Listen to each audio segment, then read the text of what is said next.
Hi guys, welcome to the channel. In today's video, I'm going to show you how you can zoom in Adobe Premiere Pro. Before getting into this video, must subscribe to our YouTube channel and click on the bell icon.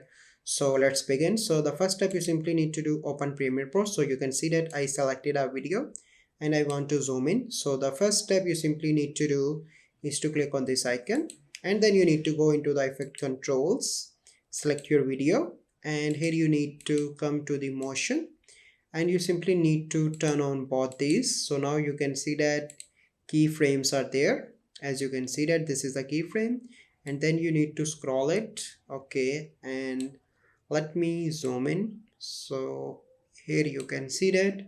Let me adjust the video. Okay, so now you can see that my video is zoom in. As you can see that it is now zooming in. So let me make it fast. So here you can see that. So this is a process by which you can zoom in any video with the help of Premiere Pro. So I hope you find this video helpful. If you find this video helpful, must like this video, subscribe to our YouTube channel and check our description if you want to work with me. Thank you. Have a good day.